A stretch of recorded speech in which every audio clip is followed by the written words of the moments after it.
hello and welcome. You're watching NewsX with me, Devika Devan. There was plenty of drama after India lifted the Asia Cup trophy, or in fact they didn't, but metaphorically speaking, they won the final by defeating Pakistan by 5 wickets on Sunday. The Indian team refused to collect the winner's trophy for their individual medals at the presentation ceremony. For those wondering why, well, because Asia Cricket Council, or the ACC chief, is a man called Mohsin Naqvi. He insisted that he must give away the trophy. However, the Indian team refused to accept the trophy from him particularly because the ACC chief Mohsin Naqvi is also the Pakistan Cricket Board chairman and the Interior Minister of Pakistan. The ceremony was delayed by over an hour before it wound up without a trophy presentation. While India maintained its dignity, staying focused and committed to its professionalism at the Asia Cup 2025 without resorting to these cheap theatrics, Pakistan, however, opted for petty remarks and actions. India's stance was clear, whereas Pakistan's unsportsmanlike attitude was evident in its behavior. These are some of the reasons why I've just made that statement. Let's begin by putting out the first photograph. Here on your screens, you see provocative gestures to denying the trophy to winners. Pakistan has not shied away from dialing up the theatrics on the field. Tensions had been running high after the two previous matches between India and Pakistan in the competition saw political posturing and aggressive on-field behavior. Mid intense cricketing action, a moment from Pakistan pacer Haris Rauf has become the biggest talking point, one that has stirred criticism and debate far beyond the scoreboard. During the 21st September clash between India and Pakistan, Rauf turned towards the crowd and flashed a 6-0 gesture while mimicking a fighter jet. The moment carried, of course, added weight because Rauf had already been heard chanting 6-0 during the training sessions on the eve of the match, reminding fans of Kohli's famous 6 against him in the 2022 T20 World Cup. The high-voltage Asia Cup 2025 final between India and Pakistan also saw tempers flare, with Haris Rauf once again back in the spotlight for all the wrong reasons. Despite being fined earlier in the tournament by the ICC for his provocative plane crash celebration aimed at Indian fans, the Pakistani pacer appeared to disregard the penalty as he repeated the gesture during Sunday's clash. The incident unfolded in only the second over of the Indian innings, moments after Abhishek Sharma's departure. While the television broadcast did not capture Rauf's actions, several fans have recorded the clips from the stadium stands, and these quickly surfaced on social media. The controversy comes only days after Rauf was fined 30% of his match fee for making the same gesture during the Super 4 clash between the two arch rivals. Their punishment was meant to act as a deterrent, but his latest actions suggest otherwise, with Rauf repeating the gesture multiple times as an act which is borderline crossing the line of sporting spirit. He indulged in unnecessary drama during the 21st September match against India and celebrated his half-century then with a gunfire gesture. The International Cricket Council gave Farhan an official warning, but no financial penalty. Farhan had defended his case in ICC's hearing and claimed that he is from the Khyber Pakhtunkhwa region and the gun celebration is a tradition from there. Apart from cricket, even Pakistan's under-17 football team tried some animated gestures during a South Asian Football Federation tie in Sri Lanka recently, which also created a huge uproar during a hotly contested match between the arch rivals in Colombo, which India, by the way, won 3-2. Pakistan's Mohammad Abdullah did a controversial tea-sipping celebration after he scored his team's equalizer. Abdullah, after converting a penalty, ran to the corner of the field, sat down and in a unique celebration with his teammates seemed to mimic drinking tea. Abdullah's post-goal antics captured limelight and drew in widespread criticism. Meanwhile, after the match, the Asia Cup match, Pakistani skipper Salman Ali Agha was visibly disappointed at the presentation ceremony with the outcome of the match and the team's performance, particularly with his batting order. However, what caught the attention of the crowd present at the stadium and fans watching the game on TV sets across the world was Agha's frustration on losing the match to India. He was handed the Asia Cup runner-up check during the post-match ceremony by one of the guests, but he threw away the check after receiving it. And that's just some of what's happened in the past few weeks, as India has clashed with Pakistan on numerous occasions and on numerous grounds across the world. Is that right? Is that wrong? That's the debate we take forward. I have with me Adit Kothari, foreign affairs expert, Gautam Mukherjee, senior journalist, and Sushil Doshi, sports commentator, with us as well. Let me begin with Adit Kothari. Adit, I just want to understand firstly from your perspective, the fact that Haris Rauf does a particular gesture and he's fined for it already, and he repeats that gesture at the final, that clearly indicates that Pakistan was in this more for the theatrics. I know that a lot of people will come and say, oh, but see, India did it as well. Jasprit Bumrah did it as well, right? When Haris Rauf got out. There are people who are already criticizing the way India's victory in the match is being compared to Operation Sindoor. People are saying, why are you doing that? That's disrespectful to the game. But at the end of the day, somewhere in your perspective, do you feel that somewhere someone has to be taught a lesson? And how difficult is it to always take the moral high ground in these situations? So, Devika, I think, taking the moral high ground is always very difficult. I mean, India has always been demonstrating a lot of spine when it comes to that. We've always, demonstrated that, there is a key difference between how Pakistan conduct themselves and how Indians conduct themselves, and we've kept to a very high standard.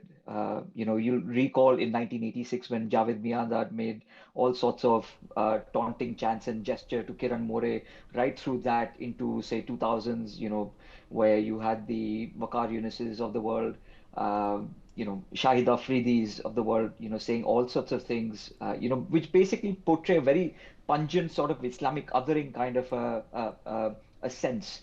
And all of this is culturally conditioned within every Pakistani. There's in Pakistan there is a curriculum taught in every school which is called the Pakistan Studies. Now that Pakistan Studies basically depicts Hindus in a very backward sense. It depicts them as a very treacherous community, and that is what is taught to young children. So impressionable minds grow up believing that the Hindus on the other side are basically treacherous and backward people, and they must be shown a lot of contempt. So if that is the kind of environment somebody grows in, when they become adults, it is automatic that they will only display that kind of that hatred and Islamic othering. So, given all of that history, what they are doing today is only a manifestation of their past. DGISPR was set up in the late 1940s with a single goal for every Pakistani to worship its Pakistani establishment, which is why the most liberal of the Pakistanis that we also come across, you will find them providing cover fire to the Pakistani establishment, which uses asymmetrical warfare, which uses terrorism as a state policy. So, the problem is much more deep rooted than what we see on the sporting field. It is much more sort of ingrained within a Pakistani DNA, Devika. Okay, all right. Gautam Mukherjee, your thoughts on the same as well, firstly. I just want to understand from you, do you think that this was just, extremely unsporting, and how exactly do you feel India then should have reacted to some of these gestures? Well, at the moment, Devika, they are in tatters and ruins, and they are driven by jealousy and hate when it comes to India. In this particular cricket tournament, they lost 3 times, each one very, very easy to see that they were no match. Their team was nothing up to the mark compared to India.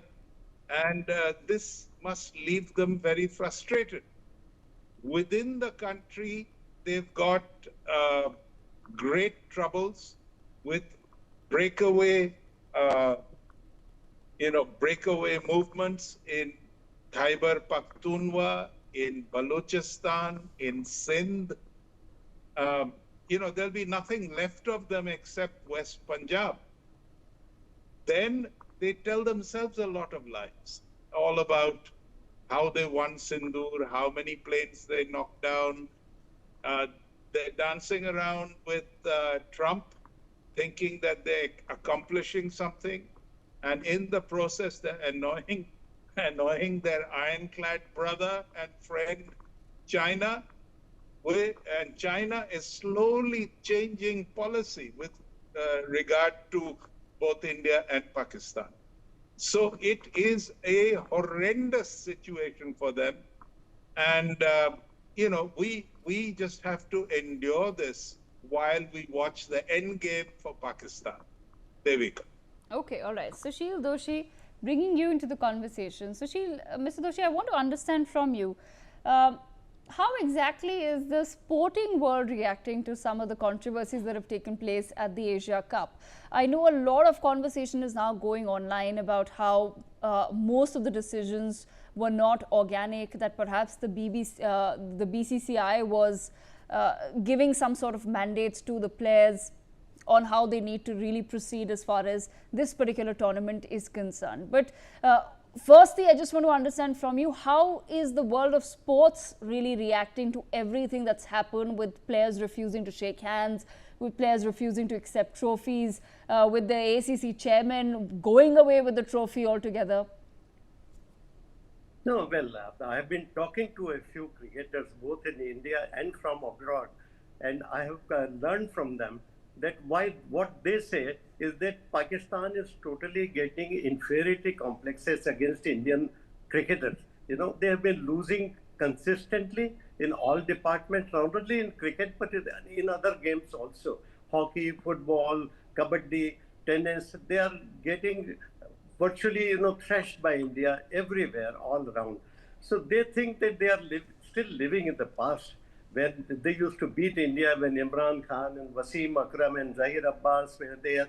They were a superior side at that time, and they had a lot of victories against India. They think that it's birthright that they will always beat India. But the problem is that Indian cricket has evolved, and now Indian cricket is almost at the top of the world cricket. So India is number one in T20 cricket, we know, and now India is number one in Asian cricket also. So they should realize that they are inferior side to India. The problem is that when they lose consistently, they try to give vent to their anger in these hilarious ways. People are laughing around. The way they are behaving, it's very uncalled for, and it's very unsporting, as you rightly put it.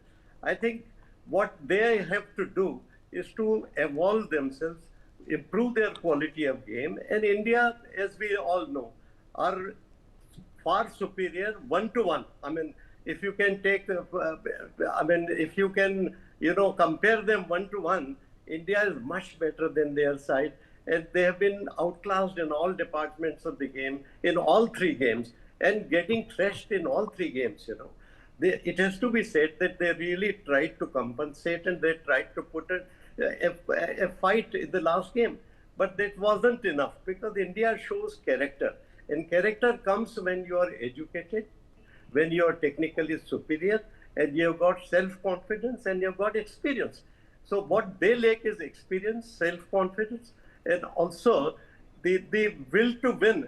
They have got the will to win, but they don't have the quality to get the victories. But India is winning all the way, and that is what making them angry. And when you are in anger, you do all kinds of these things, which is very laughable all over the world. And people, I've been talking to some of the cricketers, and they said it's laughable the way they are behaving. 6-0, they are trying to show that 6 airplanes were shot down. I mean, what is the purpose when you're playing cricket? What is the purpose of doing such things? And ultimately, when you try to do such things, you put pressure not on opposition, but on yourself. Like Haris Rao was the victim when Virat Kohli hit those 2 sixes and brought them to the knees, And this time around also, he was the weakling, because he tried to put pressure on Indians, but he put pressure on himself. And ultimately, his over was the deciding factor, as we all knew. So they have to improve culturally.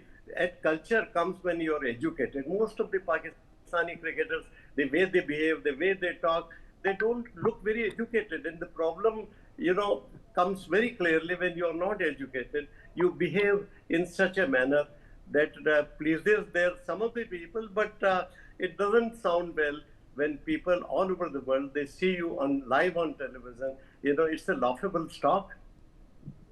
Okay, bringing Adit back into the conversation. Adit, there is, like I said, some people are also saying, but India also did this, but India also did that India refused to shake hands with the team after the first match, or that India, or that Jasprit Bumrah also repeated a similar gesture. But Adit, there has to be, and help me with this, how do we clarify to the public and ensure that they understand that there is a complete difference between India, the Indian team, taking a call, pardon me, that they do not want to shake the hands of Pakistani players or of anyone to do with Pakistan, that they want to be a part of a global tournament, that they will play against Pakistan because they happen to be a part of that tournament.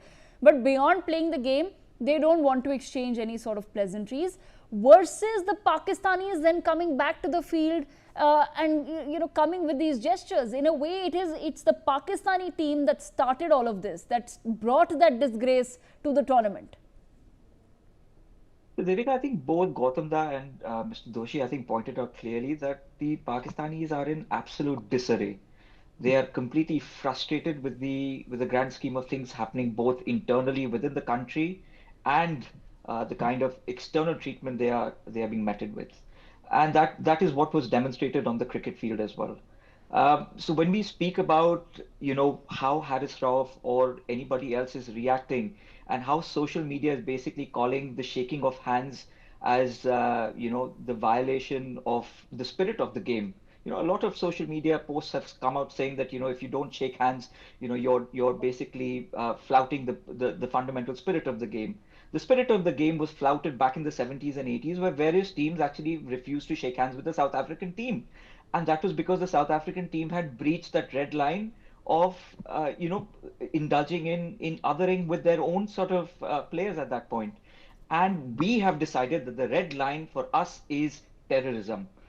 Asymmetrical warfare, terrorism, Islamic Jihad cannot go on. And you have the same pedigree of players who are playing the sport and then going back and providing cover fire to their armies, to their mujahids, who are basically causing a lot of hurt on India. So you have the Shahid Afridis, you have the Imran Khans, you have the Waqar Yunuses of the world. We will all recall from 2022, right after the World Cup between India and Pakistan, the game. There is a video clip where he is seeing celebrating Rizwan sitting and reading the namaz on the field and saying that he did it sitting in India, in between all of the Indians. So it was like almost demeaning them. And that is the kind of mindset that they essentially come with. So, the one point that I disagree with Mr. Doshi is that the current lot are uneducated. I don't think education or uneducation is the problem. I think it's the generic mindset which is built and wired in a certain way, which makes them act, in this sort of a manner. You have Imran Khan repeatedly in the 1990s invoking Islamic supremacy, calling non-Muslims as kafirs. And that is the way he sort of, he rallied his troops to sort of, field and bat and bowl against various teams. So, blending that religiosity with sportsmanship, I think, is a very dangerous and a very lethal mix, which I think the Pakistanis need to sort of understand. There is an incident where Shahryar Khan, who used to be, Nawab Pataudi's cousin, he used to be the leader, he used to be the chairman of the PCB at one point, and there was a game which was happening in South Africa, I think, and Saeed Anwar comes to him and says that, Inshallah, today we are going to win because it's Jummah, it's Friday. And, when all of this happened and Pakistan lost and Shahryar Khan went to him asking him what happened, we lost. He said, we lost because we're not good Muslims. And that is why Allah punished us. So that is the kind of mindset that an average Pakistani possesses. And this is something which we need to recognize and call out and expose, which we failed as a collective society. Okay, Gautam Mukherjee, your thoughts on the same as well. That's established that Pakistan is in disarray. But as far as the future of the sport is concerned, as far as the future of us playing against Pakistan in the future is concerned, your thoughts on the same? How do we now ensure that this doesn't impact or this doesn't set some sort of a precedent for future games, and that we do raise a strong protest to some of the gestures that have been made? Perhaps fines are not enough. Well, we can make our protests. We have to go back to why we played this tournament at all, because it's an international tournament. If you refuse to play in an international tournament for whatever reason, you will then be barred from other international tournaments as a consequence. Excuse me. So, which is why we played. Now, that does not mean we've suddenly forgiven everything as far as Pakistan is concerned. And they would like to whitewash all their transgressions, this constant, policy of bleeding India with 1,000 cuts. But our red lines have been redrawn. Now we've said that terrorism will be answered with a blast right onto the sponsors of terrorism, as in Operation Sindoor, as in stoppage of the Indus Water Treaty, and so on. And in future, we really cannot do very much beyond civilized behavior such as fines and censure of players that behave badly on their side. This is something that is for them to think about. But the other point, Devika, is, Pakistanis think they have a patent on Islam. That is ridiculous. There are millions of Muslims all over the world who are perfectly reasonable people. You take Indonesia, you take the whole of the Gulf, you take the whole of North Africa, elsewhere. It is just a few people, in Pakistan where they're trying to militarize the idea of Islam and talk nonsense on its behalf and give it a bad name. You've also got a few others, the Syrian rebels, the ISIS and so on, but they all have a terrorist streak. All the ones who behave badly are terrorists, but they are a small minority of the Muslims of this world, and Pakistan should realize it. Yes. They are not representative of how Muslims behave generally. Okay, I want to leave the last word with Mr. Sushil Doshi. Mr. Doshi, I want to understand from you, when we talk about the future of sports with Pakistan, playing with Pakistan, what does that look like? No, I think it's very difficult until they improve in terms of political, miscarriages, as you can put it. Like terrorism is not the policy which they are adopting as a national policy to upset Indian apple cart, which is not right. And the world understands it. Not that the world does not understand it. They do understand, but the problem is that they are continuing with it. Maybe to please their own people, and they think that they are actually much better players than India. They are much stronger country than India. That is what they are fed with the wrong news throughout. But in the whole world, if you see, India is doing is to show to the people that we do not want to play this game, which is a game of gentlemen. Cricket is a game of gentlemen. And terrorism is not an activity which is called a gentlemanly activity. So if in such a gentlemanly game, if terrorism, some country apply, then they have to be put out of action. So India has firmly put it in front of the people of the world to boycott any such thing. And what they did is quite right. Bilateral series will not play. India will not invite Pakistan, and Pakistan will not go to Pakistan. But in a third country, cricket is not the only game. You can't do this that you can go out and play hockey. You can go out and play football. You want to compete them in, say, javelin throw against his country's person. Neeraj Chopra is right on top at the moment, and he wants to regain his Olympic medal again, but he has to fight the Pakistani. So if you want to compete in world tournaments, you have to go out and play outside India. So I think that is one of the compulsions in the modern world. Sports is the way of life. That it is one of the ways to show that you are a stronger country, and to show your might in sports is the way to show that you are mighty people. So I think what India is correctly doing is to avoid Pakistan going there and avoid Pakistan coming into our country. So which is quite the right policy. But at the same time exposing their weaknesses and their wrong policies to the world, and world is agreeing, like today, most of the people do agree that terrorism, whosoever does it, it generates from Pakistan. Most of the people who are from Pakistan are involved into terrorism all over the world, as we can find out. So this is being publicized quite properly, and India's policy there is quite right and up to the mark. And if Pakistan wants to, further the contest and further the improvement in sports again with India, they have to improve in their foreign policy of terrorism, and they have to avoid it if they want to remain in the world of gentlemanly world which is existing at the moment. Yes. Okay, all right.